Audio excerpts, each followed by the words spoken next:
The western coast of Norway is home to some of the most dramatic landscapes on Earth. Carved by glaciers throughout the ages, some of these fjords stretch for 200 kilometres inland and are over a kilometre deep. The current convoluted travel route through and around this terrain takes you along Norway's 1,100 kilometre, 683 mile E39 highway, a road with a total journey time of 21 hours. Now, the Norwegian government are working to improve access to services and residential and labour markets across the country's western regions by embarking on the largest infrastructure project in the nation's history.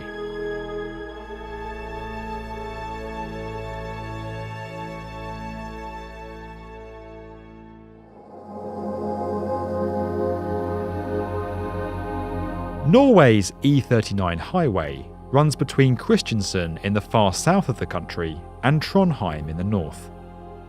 The route navigates its way across the fjord network and features no fewer than 7 ferry crossings. The new coastal highway project aims to eliminate the need for ferry services altogether by building a series of bridges and tunnels across, through and under the landscape. With many of the fjords along the route being too wide or too deep for conventional infrastructure to cross, innovative new solutions are being investigated by the Norwegian Public Roads Administration. Rogfast is the first in a series of crossings that will link the E39, connecting Stavanger and Haugesund via a 27-kilometre, 16-mile undersea tunnel. This structure will reach depths of up to 390 metres below sea level, making it the deepest as well as the longest undersea road tunnel in the world. The Rogfast project will in fact consist of 2 tunnels connected every 250 metres with emergency exits. Each tunnel will have a lay-by at 500-metre intervals, along with telephone and surveillance cameras along the route.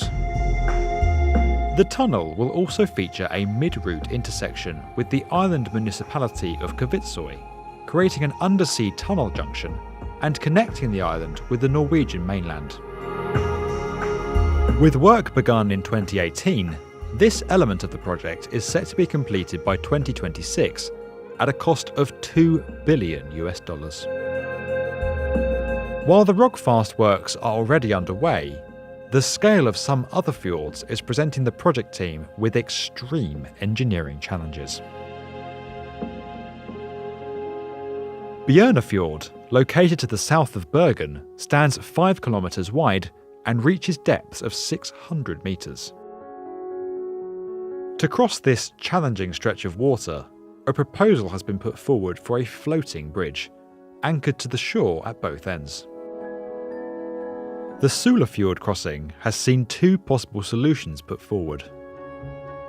The first is for a 3-tower suspension bridge, with 2 of the bridge's towers anchored on land, and the 3rd central tower anchored to the sea floor, some 400 metres below the waterline. An alternative proposal for a submerged floating tunnel would see 2 interconnected tubes running side by side, tethered to the seabed using high-strength cables. Crossing the Rumdalsfjord will require a 16-kilometre undersea tunnel, much like the Rogfast project, from Ålesund to Midsund, followed by a 2-kilometre suspension bridge connecting onto Molde. By far the most complex and ambitious of all the coastal highway crossings is that at Sognefjord, also known as the King of the Fjords. Norway's largest and deepest fjord is over 3.7 kilometres wide and an incredible 1.3 kilometres deep at its lowest point.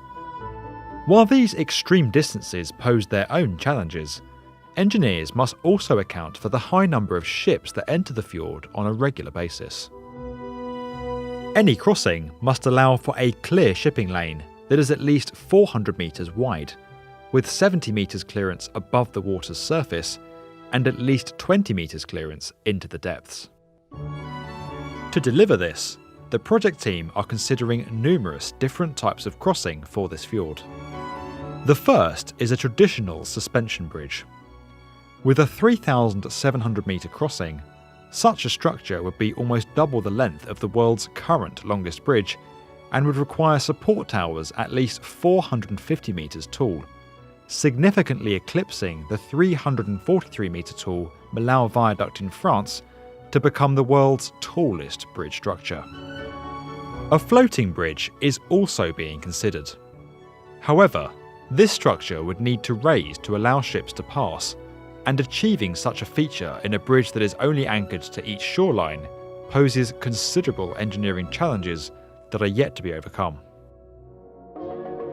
In a similar proposal to that found at Sulafjord, a submerged floating tunnel is also being considered.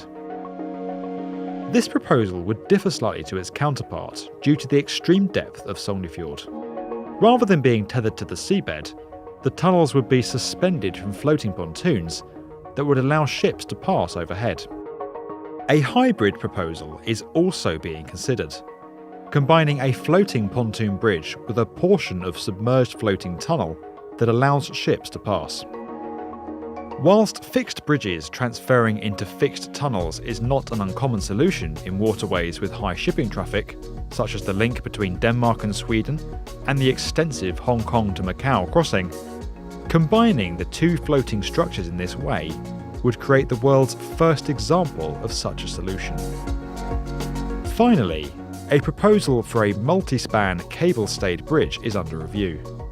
This structure would feature 4 floating pylons tethered to the seafloor, rather like oil rigs.